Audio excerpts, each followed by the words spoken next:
Joseph, Joseph ওঠো না। আর কত ঘুমোবে, ওঠো না। কি হলো কি? আরে আজকে তো সানডে, আজ কোনো কাজ না, আজকে শুধু আমি ঘুমোতে চাই ব্যাস। কিন্তু আজ আমাদের অনেক কাজ আছে। এই বাড়িটা যে নিয়েছো, ইন্টেরিয়র করতে হবে তো। সেগুলো তুমি দেখে নাও, এই দায়িত্ব আমি তোমার ওপর দিয়ে দিয়েছি। আমি একা একা কিভাবে করব? জাস্ট থিঙ্ক, যদি তোমার ইনপুট থাকে তাহলে তো কাজটা ভালো হবে। আমার ইনপুট কালকে পাবে, okay? This is not done. হ্যাঁ, আমি তোমার সঙ্গে কথা বলবো না। ভালো তো, অন্তত কিছুদিন শান্তি পাবো। আরে আরে আমি মজা করছিলাম। নিজের বউয়ের সঙ্গে মজা করব নাকি অন্য কারো বউয়ের সঙ্গে করব? হ্যাঁ, আমি তোমার সঙ্গে কথা বলবো না। এতেও তুমি রেগে গেলে? বেচারা তোমার হাজবেন্ড তো অল টাইম কাজ করে, ও একটু রেস্টও নেবে না? এটা কিন্তু ঠিক করছো না। God is watching. ঠিক আছে, তুমি রেস্ট করো, কিন্তু ইভিনিং এ তোমাকে আমার সঙ্গে ইন্টেরিয়র সেট করতেই হবে। ঠিক আছে, কিন্তু এখন আমি আর ঘুমোতে চাই না। কেন? এখন আর ঘুমাবে না? এখন শুধু তোমাকে ভালোবাসবো। আচ্ছা, এসবের জন্য তো অনেক সময় আছে। এখন ঘুম পাচ্ছে না? তুমি এত সুন্দরী, আমার ঘুম আসবে কি করে? নমস্কার, আমি হলাম কাঞ্চন অবস্থি। আরও একবার আপনাদের স্বাগত জানাচ্ছি এই ক্রাইম চক্রের একটা নতুন এপিসোডে, একটা নতুন কাহিনী নিয়ে। জোসেফ আর রিটা একটা হ্যাপিলি ম্যারিড কাপল। ওদের অনেক দিন হয়েছে বিয়ে হয়েছে।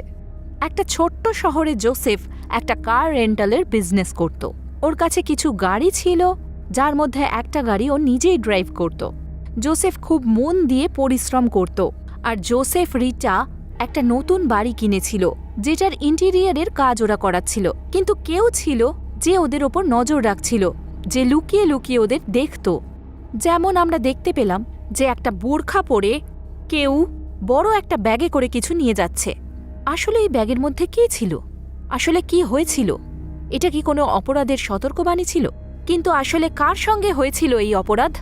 আসুন দেখে নিই পরের কাহিনী।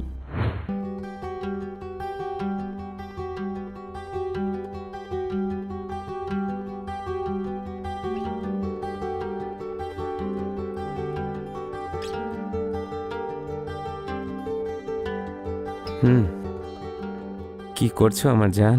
তোমার খাওয়ার প্রস্তুতি। আচ্ছা, মাঝে মাঝে আমার মনে হয় যে ভগবান আমার প্রতি কতটা সদয়, তাই না? ভালোবাসার মতো এত সুন্দরী একটা বউ পেয়েছি, আর সে এত ভালো খাবারও বানায় আর আমার খেয়াল রাখে। আসলে কি বলতো, আমি তোমাকে ভীষণ ভালোবাসি, আর আমি চাই আমি তোমাকে পৃথিবীর সব খুশি এনে দেব। তোমার ওপর যেন কোনো দুঃখের ছায়া না পড়ে। তুমি যে এই কথা বলো না, সোজা আমার বুকে এসে লাগে। একদিন এভাবে আমার হার্ট অ্যাটাক না হয়ে যায়। এরকম বলো না, আমার ভয় করে। আর মরুক তোমার শত্রুরা, আমার আয়ু যেন তোমার লেগে যায়। আমি তোমার আয়ু নিয়ে কি করব? একা একা আমি বাঁচতে পারবো নাকি?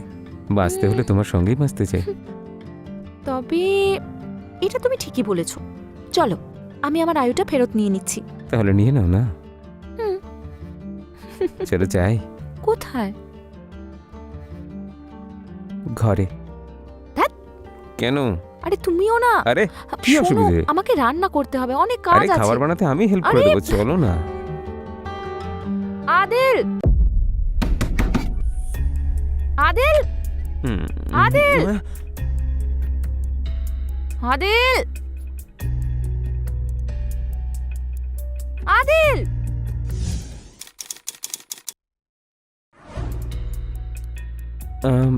সরি মেম সাহেব, ওই একটু চোখ লেগে গেছিল, ঘুমিয়ে পড়েছিলাম। 10টা বেজে গেছে আদিল, আর এখনো তুমি ব্রেকফাস্টটাই বানাওনি। অফিসে যেতে আমার লেট হয়ে যাচ্ছে। তোমাকে এখানে কাজ করার জন্য রেখেছি, বিশ্রাম নেওয়ার জন্য নয়। মেম সাহেব শুধু 2 মিনিট দিন, আমি খাবার তৈরি করে দিচ্ছি। কোনো প্রয়োজন নেই তার, আমি বাইরে গিয়েই কিছু খেয়ে নেব। কিন্তু মনে রেখো, দ্বিতীয়বার যেন একই জিনিস না ঘটে, নাহলে এই চাকরিটা না তোমার হাত থেকে চলে যাবে। আমার ভালো মানুষের বারবার সুযোগ নিতে চেষ্টা করো না। সরি মেম সাহেব।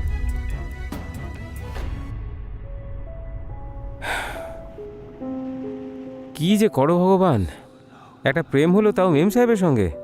এ কেমন ভাগ্য বলো তো। ও কোনোদিন আমার সঙ্গে ভালোভাবে কথাটাও বলবে কি? মনে হচ্ছে এমনিই জীবন নিয়ে নেবে আমার। হ্যাঁ।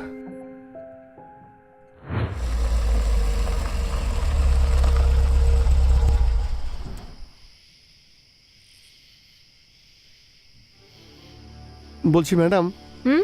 ওই কালকে না আমার আসতে একটু লেট হবে, একটা দরকারি কাজ আছে। কোনো ব্যাপার না, আমি অন্য ক্যাব করে নেব। এমনিতেও কাল একটা আর্জেন্ট মিটিং আছে, আমায় তাড়াতাড়ি যেতে না হবে। না, তার কোনো প্রয়োজন নেই, আমি অন্য ড্রাইভারের ব্যবস্থা করে দেবো। Oh, so sweet of you, thank you.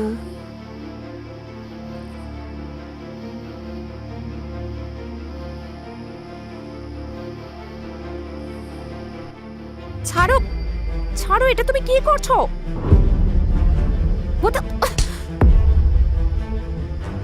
আর যদি এরকম কিছু করো তাহলে টানে মেরে ফেলবো কিন্তু। ম্যাডাম, কি হয়েছে? আপনি ঠিক আছেন? কিছু না। আপনি এখানে কেন? ওই আপনার মোবাইলটা গাড়িতে ফেলে গেছিলেন, তাই দিতে এলাম। Thank you.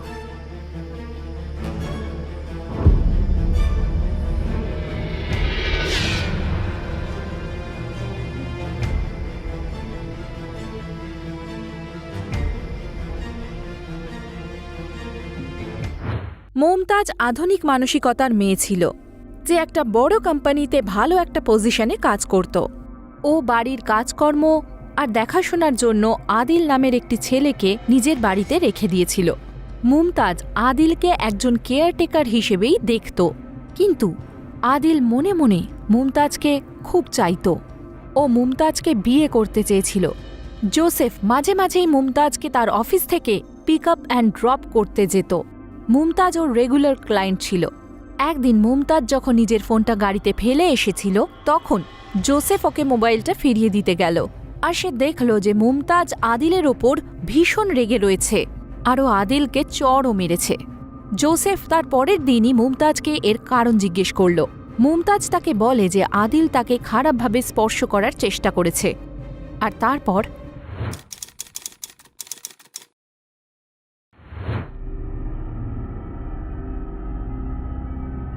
কি হয়েছে? একটা সুটকেসে মহিলা ডেড বডি পাওয়া গেছে, বডিকে পোস্টমর্টমের জন্য পাঠিয়ে দিয়েছি। এই বডিটা চেনা গেছে? বডিটা মুমতাজ নামের একজন মহিলার। উনি একটা বড় কোম্পানিতে ম্যানেজারের জব করতেন। Murder weapon? স্যার, গলা টিপে খুন করা হয়েছে, তারপর ব্যাগে ভরে এখানে এনে ফেলা হয়েছে। আচ্ছা, বডির আশেপাশে কিছু পাওয়া গেছে? না স্যার, বডির পাশে একটা বোরখা পাওয়া গেছে, হতে পারে ওটা ওই মেয়েটারই। আর একটা কথা স্যার, মনে হচ্ছে বডিটা রাতেই ঠিকানা লাগানো হয়েছে। একটা কাজ করো, এই মেয়েটার ব্যাপারে খোঁজ নাও, আর আশেপাশে খোঁজ নাও কাউকে বড় ব্যাগ সহ দেখা গেছে নাকি।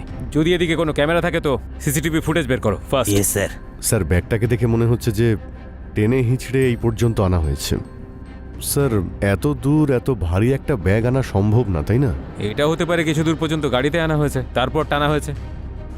স্যার, একটা কাজ করো, এই মেয়েটার অফিসে যাওয়ার খোঁজ নাও যে কারোর সাথে এর কোনো ঝগড়া বা ঝামেলা ছিল কিনা। এর রিজন মার্ডার হতে পারে। Yes sir.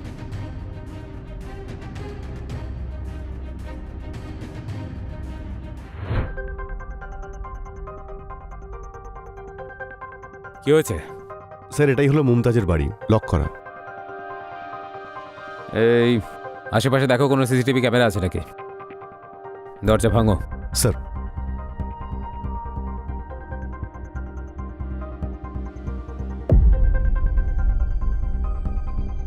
পুরো বাড়িটা তল্লাশি নাও, যদি খুন এখানে হয়ে থাকে তাহলে কিছু না কিছু সূত্র তো অবশ্যই পাওয়া যাবে।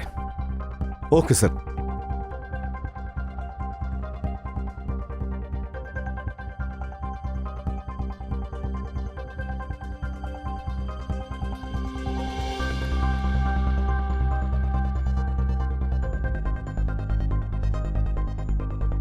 স্যার, এই দেখুন স্যার, একজন পুরুষের শার্ট, মানে এখানে আরো একজন থাকতেন। খোঁজ নাও কার জামা ওটা। ঠিক আছে স্যার।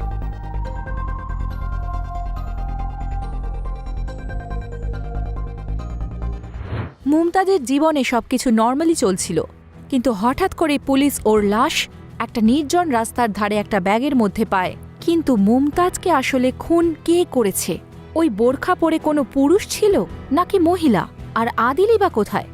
আদিলের গায়ে মুমতাজের হাত তোলা আর তার ঠিক পরেই মুমতাজের লাশ এইভাবে রাস্তার ধার থেকে পাওয়া, এটা কি শুধুই একটা কাকতালীয় ঘটনা? যদি তাই হয় তাহলে আদিল হঠাৎ করে কোথায় অদৃশ্য হয়ে গেল? তবে আদিলই কি মুমতাজকে খুন করেছে? পুলিশ মুমতাজের অফিসে খোঁজ খবর নেয়। সেখান থেকে জানতে পারে যে অফিসের লোকেরা মুমতাজের ব্যক্তিগত জীবন সম্পর্কে কিছুই জানে না। মুমতাজ বেশিরভাগই একা থাকতে পছন্দ করত আর কারোর সঙ্গে বেশি কথাও বলতো না।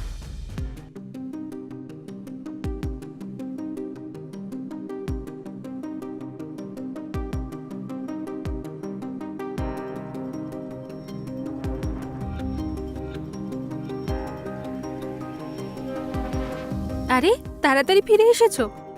আর কিছুদিন ধরেই দেখছি বেশ তাড়াতাড়ি ফিরে আসছো তো তুমি। আরে যে ম্যাডামকে আমি ড্রপ করতে যাই না, ওনার ফোনটা অফ আসছে। ওনার বাড়ি গিয়ে দেখলাম যে তালা দেওয়া রয়েছে, জানি না কোথায় গেলেন।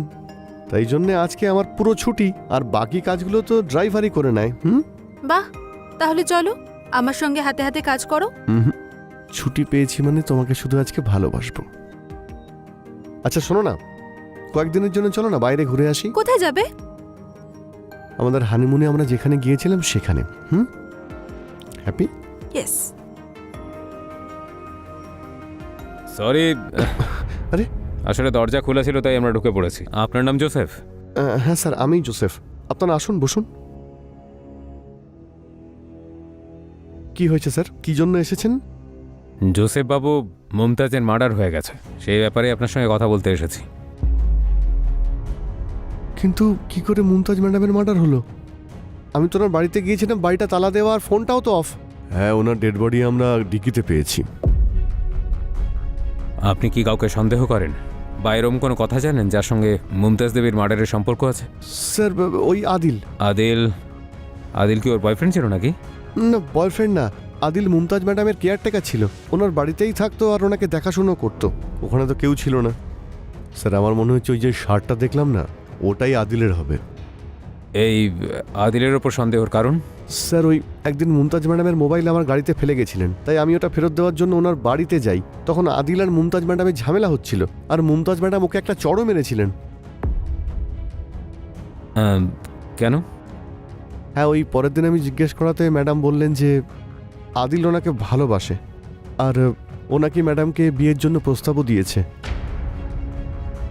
আচ্ছা, আদিলের নাম্বার পাওয়া যেতে পারে কি? হ্যাঁ হ্যাঁ স্যার, আমি দিচ্ছি। আচ্ছা, এই আদিলের নাম্বারটা ট্রেসিংয়ে পাঠিয়ে দাও। স্যার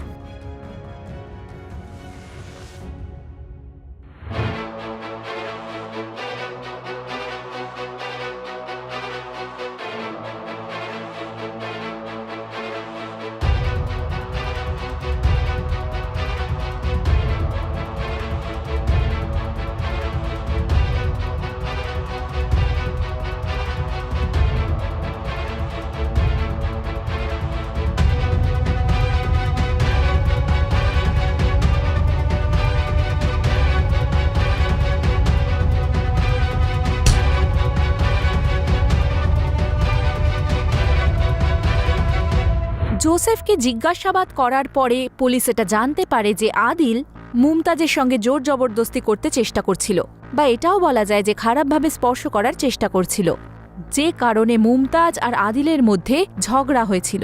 আর হয়তো আদিলই বদলা নেওয়ার জন্য মুমতাজকে মৃত্যুর মুখে ঠেলে দেয়। পুলিশ আদিলের মোবাইলটা ট্রেস করতে থাকে। প্রথমে সেটা আউট অফ নেটওয়ার্ক ছিল, কিন্তু হঠাৎ করে মুমতাজের বাড়ির কাছেই ওর লোকেশন ডিটেক্ট করা যায়।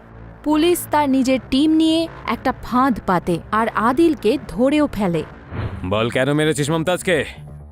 স্যার কি বলছেন স্যার এসব?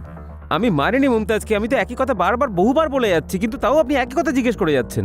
কারণ তুই ওকে ভালোবাসতিস, তোর নোংরা নজর ওর উপরে ছিল, আর তুই ওকে খারাপভাবে টাচ করার চেষ্টা করেছিলি, তাই ওর কাছে থাপ্পড়ও খেয়েছিস তুই, যাতে তোর ইগো হার্ট হয়েছে, আর তুই প্রতিশোধ নেওয়ার জন্য ওকে মৃত্যুর মুখে ঠেলে দিয়েছিস আর পালিয়ে গেছিস। হ্যাঁ? না স্যার, স্যার দেখুন, আপনি যেটা বলছেন আমি মানছি, সেটা সত্যি, আমি না বলছি না, কিন্তু স্যার আমাকে বিশ্বাস করুন, আমি মারিনি স্যার। আমি আমার গ্রামে গেছিলাম, আমি ফিরে এসে দেখি আপনারা বাইরে দাঁড়িয়ে আছেন। আমি পাশের বাড়ির আন্টিকে জিজ্ঞেস করে জানলাম যে মেম সাহেবের মার্ডার হয়ে গেছে। স্যার আমি ভেবেছিলাম আপনারা আমাকেই ধরবেন, তাই আমি পালাচ্ছিলাম স্যার। স্যার আমাকে বিশ্বাস করুন স্যার, আমি মারিনি। স্যার, এই সিসিটিভি ফুটেজটা পাওয়া গেছে।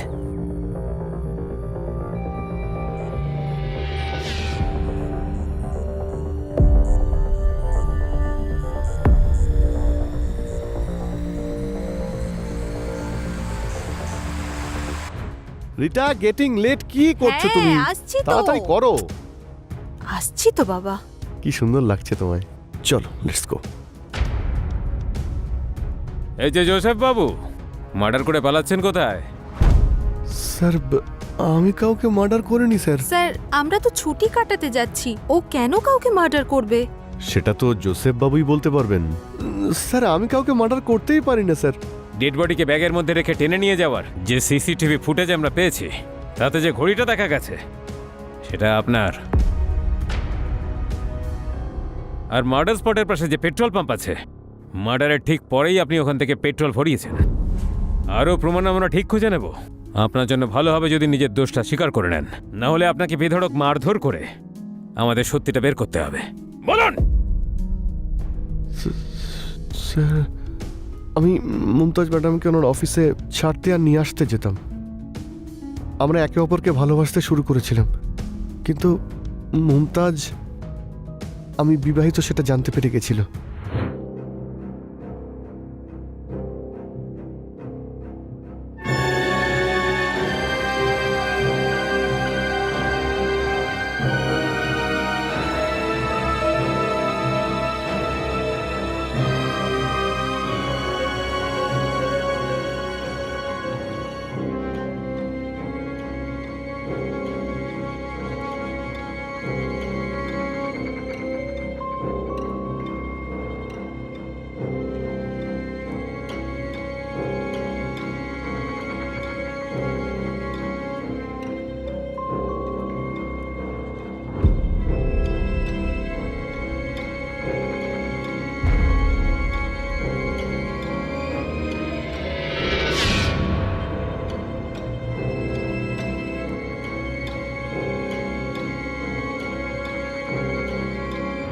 ঠকবাজ! আমি তোমাকে স্বামী মনে করে নিজের মাথায় তুলে রাখতাম, আর আমার পিছনে তুমি এই সব করছিলে। দাঁড়ান রিটা দেবী, প্লিজ ছাড়ুন একে, প্লিজ। স্যার, মুমতাজ আমাকে হুমকি দিয়েছিল যে ও রিতাকে সব বলে দেবে আর আমার জীবন শেষ করে দেবে। আমি অনেক বোঝানোর পরেও বুঝতে চাইনি স্যার। তো আমার খুব রাগ হয়েছিল, আর রাগের মাথায় আমি কি করব বুঝতে পারিনি। আর গলা টিপে তুই ওকে মেরে ফেললি। স্যার, আমি মুমতাজকে মারতে চাইনি স্যার। আমি তো ভুল করে, জানি না। এবার বুঝতে পারবি। এবার বাকি জীবনটা জেলে কাটাবি। অ্যারেস্ট করো ওকে। স্যার, চল স্যার, চল স্যার।